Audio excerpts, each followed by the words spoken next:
My stepdad called me a freeloader and tried to kick me out for his baby's nursery, so I took legal action and left them homeless, miserable and alone. I, an 18-year-old male, have just been kicked out of my own house, and I urgently need somebody's advice. To start with, I have never had a perfect family. My mom and dad were childless for 4 years before they got pregnant with me. I've been told that it was a miracle that my mom got pregnant, since they had been trying for a long time and had lost all hope. However, once my mom found out that she was pregnant, both my parents were extremely happy and started to plan for the future. This happiness was short-lived, as has been told to me by my grandma, because my parents were never really happy with each other. They have always had a lot of nasty fights, and even after my mom got pregnant with me, these fights never really stopped. All of their fights were pretty much about the same things every day. Mom hated the fact that dad gambled, and dad hated the fact that mom was drinking the whole day, even though she was pregnant with me. To compromise, dad decided to stop gambling on the condition that mom stopped drinking as well, which mom initially agreed with. But she never kept her end of the deal. Dad found out that she was secretly hiding alcohol bottles around the house to take a sip here and there. At this point, he felt that she was not only endangering herself by drinking alcohol but also me. Hence, dad gave her an ultimatum. He threatened that he would leave her if she did not stop, which apparently did not sit well with my mom. My grandma says that because of this, mom got really pissed and started to abuse my dad verbally. She then threw a pair of scissors at my dad, which hit the corner of his eye and injured him seriously. Later, when he was rushed to the doctor, he was informed that he had a partial corneal laceration, which could be treated, but that he was extremely lucky that it did not result in permanent vision loss. This really scared my mom, and she begged my dad to not press any charges against her. She promised to change, so my dad decided to let it go. When I was finally born, I had been told that both my parents were very happy and tried their best to take care of me. However, the peace between them didn't last long. According to my grandma, my dad one day came home from work to find me crying my eyes out in my nursery while mom was passed out on the sofa, clearly drunk. He was furious and woke her up to confront her about it, but she kept saying that motherhood is hard and that it was just one drink. He would have also called CPS on her had she not calmed him down. I wish he had, because after getting drunk, mom started to cleverly drink only during the morning after dad would leave so that she would not get caught later in the evening.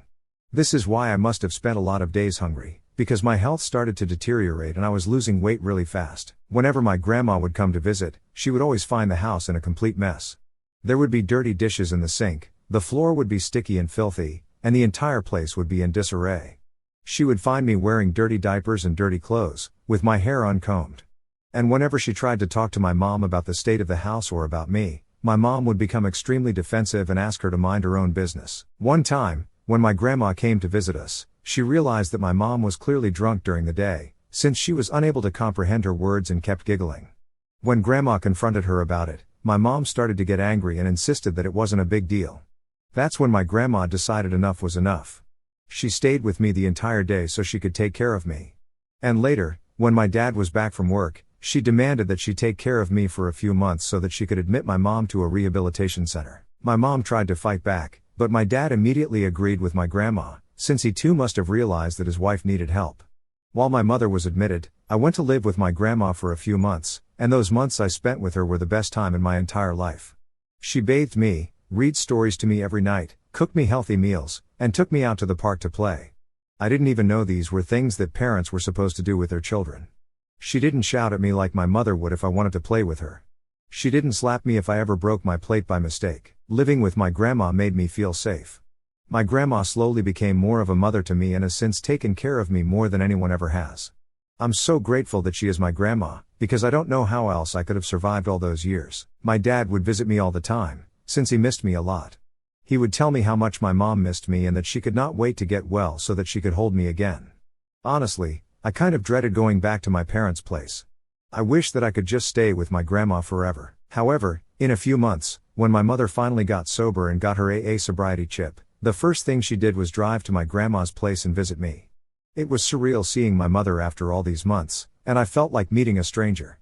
My mother did look much better, and after she and grandma had a talk, I was informed that I would be moving back to my parents' place later this weekend. No matter how much I cried or protested, my mom told me that she was my parent and I had no choice but to live with her. It felt painful to come back to my parents' place, which had so many bad memories. I guess the move must have mentally and emotionally affected me a lot, because I started to eat a lot less and I would puke a lot. At the mere age of 5, I was diagnosed with an eating disorder, and my parents did everything they possibly could to help me. They even took me for family therapy so that we could all heal from our past and move on. Slowly but surely, I started to feel better as I settled down. My parents were no longer fighting, and my mother was no longer drinking. She tried to be a more present parent, which made me start to trust her. Dad even cut down on his working hours so that he could spend more time with us. However, things took a turn for the worse one afternoon when my dad and I came home from school and caught my mother cheating on him. She had the audacity to bring her affair partner into our house, and we walked in on them doing the dirty deed. I was absolutely traumatized, and my dad was speechless for a few minutes.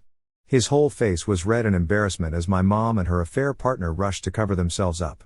He told me to go upstairs while he confronted my mother, and her affair partner ran out of the house in terror. I could hear my parents yelling at each other loudly, and my mother, being the narcissist that she is, blamed him for why she had been cheating. She said that she felt too pressured to be perfect and this other guy made her feel like a normal person. She told my dad how she felt like no matter what she did, he was always disappointed with her because of her past mistakes. My dad yelled back that she was a coward and that he was done with her. He demanded that she move out immediately, and this is when my mom started to beg him that he should not be this cruel and that he cannot do that to the mother of his son. She told him that the other guy meant nothing and that they needed to fix the marriage for the sake of me. That night, my grandma came to pick me up as my parents continued to yell at each other. She did say a word or two to my mother but mostly stayed out of it. For the next 2 weeks, I stayed with my grandma while my mom and dad sorted things out at home. My mother would call me every day and pretend as if she was very concerned about me, when I knew by now that she didn't care about anything else except for herself. I don't know if it was because my dad really genuinely loved my mom or because he was too used to their dysfunctional relationship, but in the end, he decided to stay with her on the condition that they start going for marriage counseling. However, despite my father's decision, I never saw my mother the same way ever again after catching her with the other man. I felt like I had lost all respect for her, as if things couldn't get any worse for us as a family. Just 3 months after this incident, my dad was diagnosed with stomach cancer. He had severe stomach cramps one day, which made him collapse at work, and later, when he was taken to the hospital, it was discovered that his health was quickly deteriorating and he needed to start treatment immediately. This started long days of chemotherapy and bed rest. Since my dad had to take time away from work to try to fight against the cancer, he had some money saved up, and even my grandmother was willing to help. My mom, on the other hand, was not happy with this. She would constantly complain about how draining and expensive these treatments and doctor visits were. Dad encouraged her to find a part-time job at least and would promise her about how he would go right back to his job and support her like he has always done once he recovers. Eventually, Mom didn't have a lot of choice, so she started working as a server at a local restaurant. Her shifts were long, and she would pretty much stay out until late at night, while my grandma would drive my dad to and back from the hospital for his treatment. Our neighbor, who had a daughter of the same age as me, offered to take me to school every day, which was a huge help for us. This is how I became friends with Shirley. She and I have been friends for a long time now, since we pretty much grew up together. Shirley's parents knew about my family history, as did a lot of neighbors, since my parents were not particularly subtle with their yelling matches. So, when Shirley and I became close, they started inviting me to have lunch and dinner with them as well. My dad saw no issue with this, and neither did I. However, my mom would always berate me for spending so much time at their place. She would tell me how they only saw me as a charity case and that I was nothing more than a broken toy to them. In hindsight, this might be true, but as they spent more and more time with me, I started to see how they treated me like one of their own. In fact, when Shirley's mom found out that I liked apple pie, she would make sure to always bake one for me during the weekends. Shirley's dad taught me to play basketball, and we spent many evenings practicing hoops outside their garage. They sort of became like a second family to me over time. Hence, it was no surprise to anyone when Shirley and I started to date eventually. Shirley brought everything positive to my life, and I'm grateful every day that she is still my girlfriend despite all my crazy family history.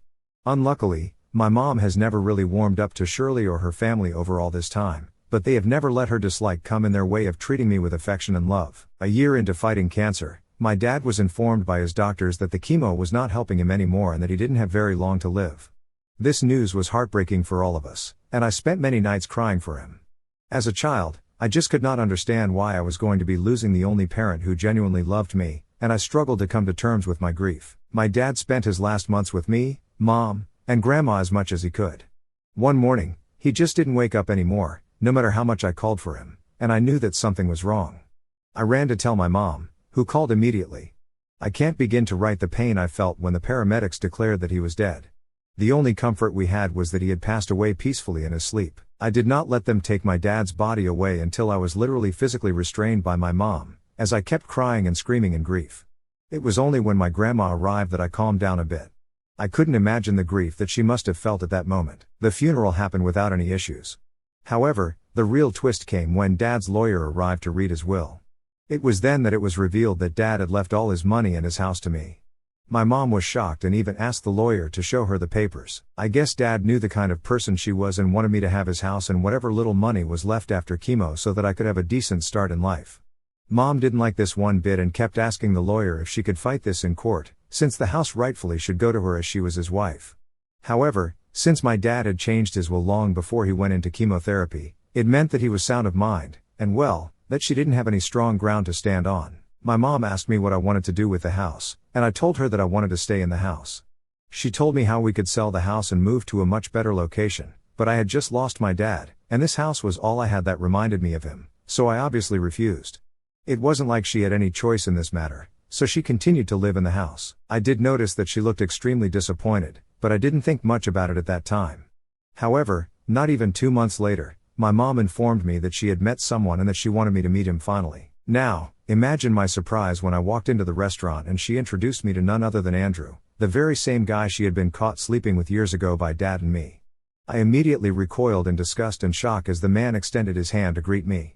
I asked my mom if this was the same guy, and she acted all surprised and told me to sit down so she could explain further. I refused to shake the guy's hand or even acknowledge him, as I was furious at my mom for even thinking I would ever want to meet him. My mom began to explain how they both had reconnected after all these years and that Andrew was just an old friend who made her feel good after Dad's death. There was something in her words that just made me feel like she was lying to me. They also seemed extremely cozy with each other and kept kissing, which made me even more uncomfortable. I started to think about all those nights she came back home late at night while my dad was still alive, giving excuses that she was working overtime, when she could have been very well meeting up with this guy behind our backs. Throughout the evening, I kept ignoring Andrew whenever he tried to make any small talk with me. Later, my mom was pissed at me for being rude to her boyfriend and told me how disrespectful it was. I remember that she even told me that this is why she was thinking of marrying Andrew in the next few months, so hopefully I could have a positive role model in my life. I was pissed hearing this and told her that there was no way that I wanted him in my life and that if they did get married, then she had to move out, because I would rather live alone than with a man who had the audacity to have an affair with her while my dad was still alive. My mom threatened me that I was still underage and that she was my parent, so I had no real choice in this matter anyway. Unfortunately, she was right, and true to her word, she soon got married to Andrew, and he quickly moved into our house. Once he moved in, he made sure to remind me every day that he was the man of the house. He hated the fact that I had pictures of my dad and me in our living room, so one day after I came back from school, I discovered that he had taken those pictures down and put them in the basement. When I angrily confronted him, he told me that he and my mom needed to make a fresh start, hence I was only allowed to put up pictures of my dad inside my bedroom. As if this wasn't enough for me to hate him, he was also extremely controlling. He would call my mom every time her shift ended and would call her back again if she was even a minute late to reach home. Slowly, he started to do this with me as well, but I shut him down quickly. I reminded him that he was not my father in any way and that I was going to stay out as long as I wanted. I had the keys to the house anyway, so it wasn't like he could lock me out. Now, don't get me wrong, it wasn't like I was staying out to party or anything. I would simply just spend my evenings at Shirley's place or at the library, where I could peacefully finish my homework and study. Throughout this time, I continued to have a good relationship with my grandma, and I visited her as much as I could. We would simply sit and watch an old black and white movie or reminisce about the old days. When I graduated from high school, my mom didn't even bother to attend my high school graduation. Although I didn't expect much from her by this time, I was still a bit sad that my only parent didn't care about me a single bit. However, my grandmother and Shirley's parents were there for me, and they cheered for me during graduation. Later, when I was getting ready to go out to party with my friends, my mom came into my room to inform me that she and Andrew felt that I was now an adult, so I needed to step up and take responsibility around the house. Confused, I asked her what she meant by that, since I always washed my own dishes and did my laundry, and this was when my mother informed me that I needed to find a job and start paying the bills around the house. She said that Andrew felt I wasn't carrying my weight and that as an adult, he expected me to contribute money. I was a bit pissed that she didn't give me a single day to celebrate before dumping this news on me, but nevertheless, I agreed to contribute as much as I could. Over the next few weeks, I applied and got a job as a cashier at Burger King while also simultaneously applying to various colleges. Eventually, I got into a good college in my town, which meant that I didn't have to waste money by opting for hostel accommodations, but I did need to buy a car so it would be easier for me to attend classes. I decided to have a talk with my mom to ask her if she could help me buy a car, but she and Andrew immediately got pissed hearing this. Andrew yelled at me that they were doing more than enough for me with the tight income they both had and that for once I needed to stop being so selfish.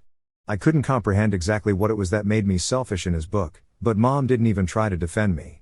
She told me that I was on my own and that as an adult, I needed to figure things out. Imagine my surprise when just a few weeks later, I woke up to a few workers working on remodeling the kitchen in the downstairs washroom.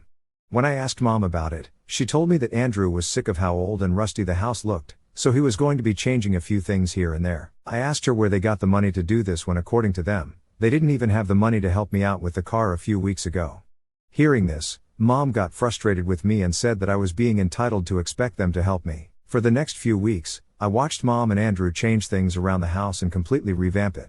I kept my mouth shut throughout all of this and just kept my head down. Shirley knew I was upset over this and tried to cheer me up as much as she could. However, today, when I returned home, I found my things and my clothes in the living room.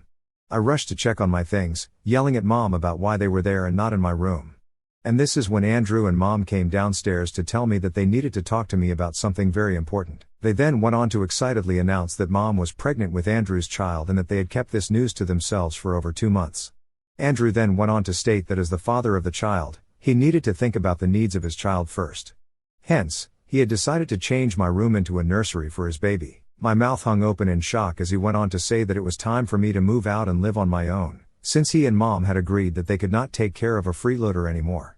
Mom nodded in agreement and suggested I could move into Grandma's place until I could afford my own. I could feel tears welling up in my eyes at that moment.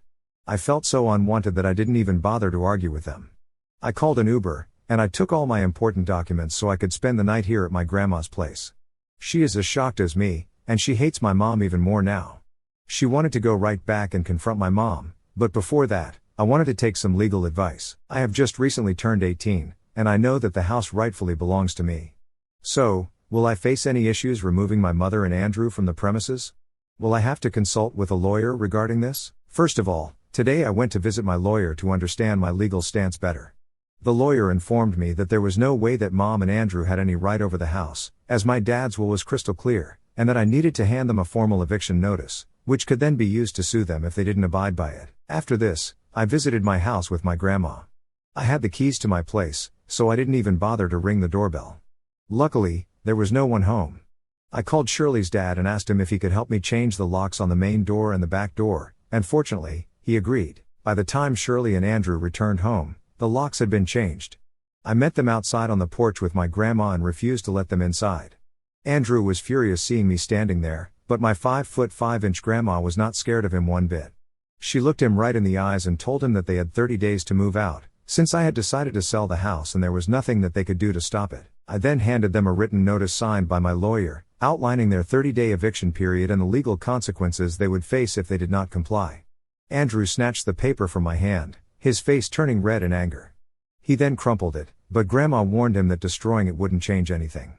They had 30 days, and that was non-negotiable. Seeing this unfold, Mom started to beg me and tell me that I should not put her through so much stress during her pregnancy. She went on to say how big of an inconvenience it would be for them to move out when she was already going through so much. I was so mad at her for never defending me all this time that I started yelling at her for being such a horrible mother to me for all these years. I reminded her how she would just leave me to fend for myself while she would be passed out from drinking. I told her how as an adult, she needed to find her own place and stop living at my place. Hearing this, she started to plead even more, but I told her that she and her freeloader husband were done mooching off of me and my house. Andrew looked horrified and tried to ignore me and get inside the house, but quickly realized that his keys didn't work anymore since the locks had been changed. He started to yell at me, but I told him that I would call the police on him because he was technically trespassing on my property now. It was satisfying to see him look pissed but unable to do anything. I told both of them that this was only going to be the start of all their trouble and their new baby if they didn't listen to me.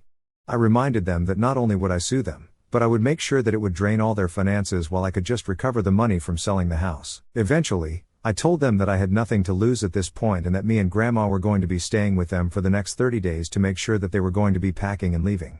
Andrew and Mom were clearly not expecting this and tried to argue back, but I wasn't having it. I reminded them that I was the owner and they were merely just guests, so if they didn't like what I was saying, they were free to go to a motel, and that I would move all their things out to the porch for them to collect the next morning.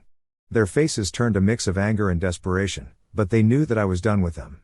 This was my house, my rules, and it was time for them to respect that. Wow, I woke up today to find my post on TikTok. I live in a small town, so there is a high chance that if my neighbors or friends come across my post or the video circulating, then they might recognize me. Now, addressing the questions about why I'm giving my mom and Andrew a 30-day legal notice, it's because my lawyer advised that this would ensure they have no grounds to sue me if this ever goes to court. As for those asking about the money my stepdad spent on remodeling the house, I want to be fair. When I sell the house, I am prepared to reimburse him for the remodeling costs, provided he can produce proper bills that my lawyer can verify. As for those asking why my grandma and I are staying here with my mom and Andrew, it's because I don't want them to unfairly claim any part of this property, since they don't pay me any rent. As the owner of the house, I'm not going to leave my property. I have also refused to provide them with a key to my doors, so they can't even claim that they live here without a key. My grandma, who is a no-nonsense person, wants to be here to make sure these leeches are out of here soon. Well, as some of you suspected, my stepdad and mom did try to play dirty and refused to move out when their 30-day legal notice ended. However, I'm smarter than them, and the next time they went for my mom's ultrasound, I moved all their things to the porch and refused to let them back in. When they came back and tried to call the police on me, there was nothing the police could do. I calmly showed them proof that I was the legal owner and explained that my stepdad and mom didn't even have a key to the house. Seeing this, the police informed them that their only option was to go to court if they wanted to contest my claim. Andrew cursed me out loudly and started to walk over aggressively, but one of the officers warned him to calm down or risk being detained. Eventually, my mom and Andrew were removed from my property, and it was satisfying to watch them realize exactly what they had lost. Since then, I have installed cameras all over my property and talked with a real estate agent who will start showing the house to potential buyers next week.